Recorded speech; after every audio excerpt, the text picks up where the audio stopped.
Terima kasih Anda masih bersama kami, pemirsa. Anda masih ditemani saya Irfan Budiawan di iNews Jabar. Dan di kesempatan kali ini kita akan berbincang mengenai urgensi kolam renang di rumah dinas gubernur. Dan bersama kami sudah hadir ada 3 narasumber yang akan membahas lebih lanjut mengenai hal tersebut. Yang pertama sudah hadir bersama kami ada Kepala Biro Umum Setda Provinsi Jawa Barat, Bapak Iip Hidayat. Selamat pagi Pak Iip. Selamat pagi. Terima kasih sudah bergabung di iNews Jabar. Lalu juga ada Pak Yogi Suprayogi, beliau merupakan pengamat kebijakan publik. Selamat pagi Pak Yogi. Terima kasih sudah bergabung di iNews Jabar. Dan juga ada Pak Deddy Kurniasa, beliau merupakan pengamat politik dan juga pemerintahan. Selamat pagi Pak Deddy. Terima kasih sudah bergabung di iNews Jabar. Saya terlebih dahulu ke Pak Iip. Pak Iip, sebetulnya ini sudah banyak menjadi pertanyaan juga dari masyarakat, namun saya akan konfirmasi terlebih dahulu Pak Iip. Sebetulnya pembangunan terutama di rumah dinas gubernur ini saat ini seperti apa? Apakah renovasi ataukah revitalisasi nih Pak Iip? Oke, terima kasih Kang. Jadi yang pertama saya ingin menjelaskan bahwa kegiatan ini merupakan kegiatan revitalisasi. Revitalisasi. Tidak saja di Gedung Pakuan Rumah Dinas Gubernur, tapi juga di Gedung Sate. Nah, proses ini kita lakukan secara normatif, artinya prosedur dari mulai perencanaan, kemudian DED, lelang terbuka sampai kepada pemenang lelangnya. Nah, yang ingin perlu saya sampaikan juga di sini bahwa yang namanya Gedung Sate atau Gedung Pakuan adalah heritage. Yeah.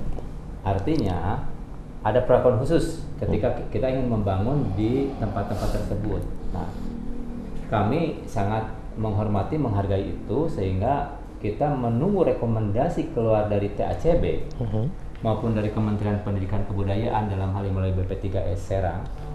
Itu kita tunggu karena ketika proposal kita masukkan, mereka kemudian meneliti on the spot ke lapangan, dibahas lagi di internal mereka, kemudian dibahas bersama kita, dan itu waktunya cukup lama dan panjang.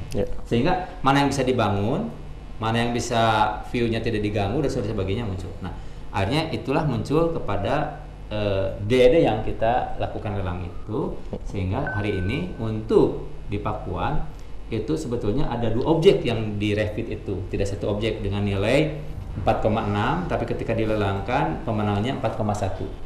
4,1 sebetulnya kalau dipotong pajak sekitar 3,8an Pak sebetulnya. Nah, di antara itu kita juga ada kolam renang. Tapi sebelum saya ingin menjelaskan, di Pakuan itu yang ada tinggal di sana itu tidak saja Pak Gubernur dan keluarga, tetapi ada juga karyawan PNS di sana yang mengerjakan administrasi perkantoran, ada juga supir, ada juga security, ada juga OB, ada juga semua tukang masak segala macam, itu hanya 100 orangan. Dan mereka perlu akses kesehatan kebugaran, ya kan? Nah, ketika kami dapat info Pak Gubernur cedera itu juga bagian dari perhatian kita bagaimana menjaga kesehatan beliau, karena di PP 109/2000 itu kewajiban kita mengakses itu.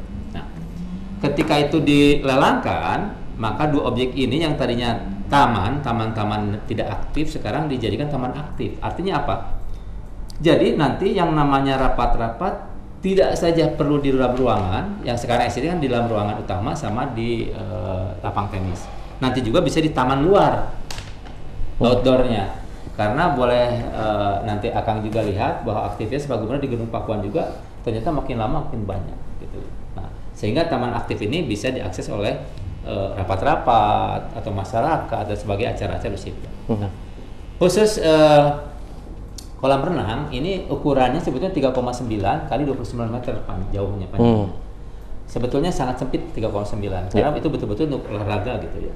Kalau kita berdua ngerentangkan tangan kayaknya sudah kesempitan, dan nilainya ketika kita evaluasi untuk kolam renangnya saja itu hanya 314.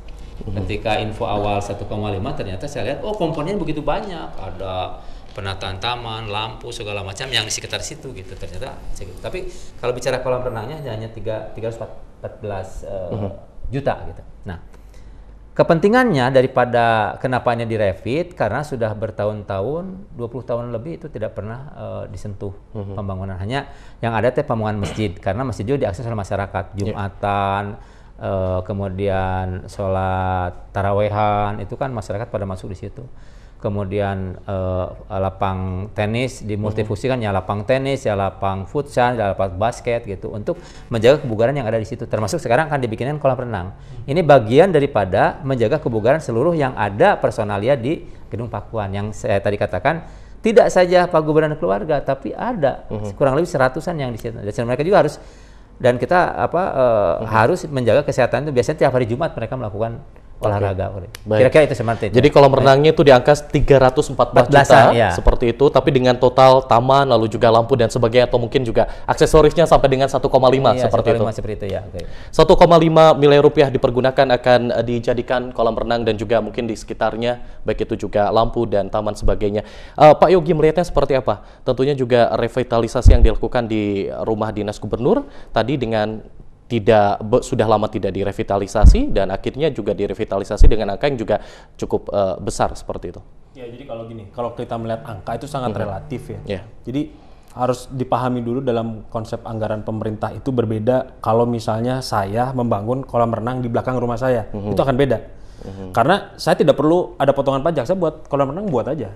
Tapi kalau misalnya pemerintah, misalnya Pak Karo tadi bilangnya bangun untuk Pak Gubernur, di Gedung Pakuan, itu pasti akan banyak ada potongan pajak, kemudian juga dia sistemnya pasti akan paket ya Pak. Nah sistem paket itu akan berbeda dengan yang sistem yang satuan. Jadi komponen yang ada dalam proses lelang itu biasanya komponen yang paket besar. Tapi nanti ada turunan-turunannya. Misalnya yang ngebuat kolam renang gitu ya. Kemudian ada yang nanti ngebangun tamannya. Itu kan biasanya saya nggak tahu kontraktornya mungkin beda gitu ya. Antar kontraktor mungkin beda ya Pak. Nah ini yang mungkin harus diinformasikan kepada masyarakat. Jadi dalam proses anggaran pemerintah itu tidak bisa misalnya 1,4 itu terlihat besar cuma kolam renang aja. Bukan seperti itu. Beda cara pandang pemerintah dengan ini. Apalagi mungkin tadi Pak mungkin lupa menceritakan bahwa ada potongan-potongan pajak di situ. Dan potongan-potongan pajak itu besar pemerintah itu. Jadi jangan disangka 1,4 itu wah nanti ada ada udang di balik bapau gitu. Ini saya pikir itu sekarang saja dengan adanya dibuka dan pada proses untuk eksekusi itu sudah bagus. Kalau ingin sebetulnya perbaikan, kenapa nggak dalam proses perencanaan?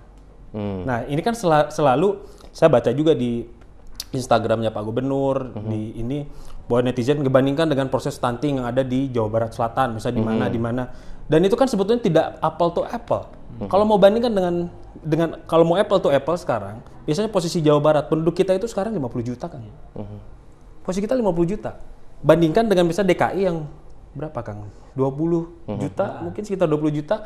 Rumah dinasnya lebih canggih daripada Pak Gubernur. Jadi coba bandingkan itu harus apple to apple. Nah, itu dari sisi kebijakan. Tapi ada satu teori yang menyatakan bahwa whatever government choose to do is not to do. Apapun yang dilakukan tidak dilakukan itu adalah kebijakan. Kalau misalnya sekarang tiba-tiba gara-gara ada reaksi sekarang harus diaudit dan sebagainya. Kalau menurut saya bagus, audit aja. Sekalian aja gitu, karena menurut saya di situ bisa dilihat bagaimana sih sampai kesatuan harganya. Dan itu proses transparansi. Dan menurut saya Pemprov Jabar juga harus terbuka juga tentang itu. Dan saya yakin di era Pak Gubernur sekarang dengan adanya proses lelang kolam renang nama paketnya apa Pak? Revitalisasi misalnya, itu pasti akan ada terbuka gitu semuanya. Baik, saya ke Pak Dedi. Pak Dedi, kalau melihat bahwa ini sebetulnya perencanaannya sudah lama, sudah cukup lama seperti itu, tapi kenapa kok bisa tetap menjadi polemik, dalam artian juga dalam tanda kutip juga anggota DPRD ada yang tetap mempertanyakan seperti itu. Ini melihatnya seperti apa yang akhirnya juga dalam tanda kutip polemik ini tetap bisa keluar ke masyarakat? Ya, satu hal yang ingin saya sampaikan sebetulnya dalam pemerintahan kita ini kan kita sudah memilih konsep demokrasi elektoral. Artinya dengan konsep demokrasi elektoral itu semua orang memang punya wewenang dan juga punya hak untuk berbicara. Itu yang pertama. Yang kedua, pemerintahan kita memang lebih banyak yang tidak memahami politik anggaran dari dua sisi yang berbeda. Politik anggaran kalau kita lihatnya dari perspektif negara saja, mungkin yang disampaikan oleh Pak Iip Hidayat tadi sudah benar. Makanya Pak Iip mengatakan semua yang kita lakukan normatif, sesuai dengan birokrasinya dan segala macam. Itu sesuatu yang struktural. Tapi jadi persoalan adalah pandangan publik itu tidak bisa hanya melihat dari yang strukturalis. Publik itu menginginkan segala sesuatu itu yang kira-kira lebih fungsionalis. Artinya apakah kemudian dengan anggaran di Provinsi Jawa Barat dengan segala bentuknya, apakah kolam renang atau apapun lah, saya tidak melihat dari sisi materialnya. Tapi kalau kemudian publik melihat ada sesuatu yang lebih krusial dibebankan dari anggaran negara itu, tentu akan menjadi persoalan. Sementara kalau yang disampaikan tadi, negara dengan publik melihat proyek dengan pajak segala macam, bagi publik tidak ada masalah. Yang jadi masalah itu adalah begini. Kalau kemudian Provinsi Jawa Barat ini adalah provinsi yang sudah sejahtera begitu, tidak ada persoalan apapun yang berkaitan dengan warga negara, maka sah-sah saja kemudian uang itu berapapun jumlahnya digunakan untuk melakukan pembangunan, baik itu di rumah gubernur maupun di tempat-tempat yang umum. Yang jadi masalah kita ini kan ada ketimpangan, ekonomi kita tidak dalam kondisi yang baik. Nah, inilah kemudian yang memunculkan polemik itu tadi. Saya mungkin secara pribadi setuju kalau kemudian di rumah dinas Pak Gubernur itu ada perbaikan segala macam dengan istilah revitalisasi tadi itu. Tapi saya menjadi tidak setuju kalau kemudian anggaran yang dibebankan itu ada hal-hal lain yang semestinya lebih perlu. Nah, mungkin itulah yang perlu diperhatikan oleh pejabat negara di Provinsi Jawa Barat, bahwa mereka harus melihat dua hal yang berbeda, baik itu dari sisi yang lebih normatif juga dari sisi yang lebih substansial. Kalau yang substansial itu sudah terpenuhi, maka dengan kondisi apapun yang normatif pasti akan didukung oleh publik.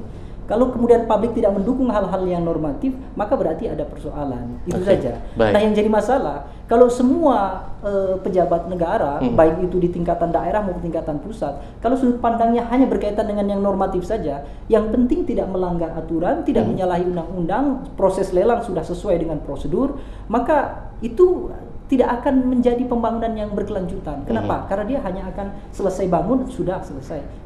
Nanti ke depannya kebermanfaatannya itulah yang kemudian ditanyakan oleh publik. Kebermanfaatannya seperti apa sebetulnya untuk publik? Nanti kita akan lebih lanjut pemirsa berbincang, tetaplah bersama kami di iNews Jabar.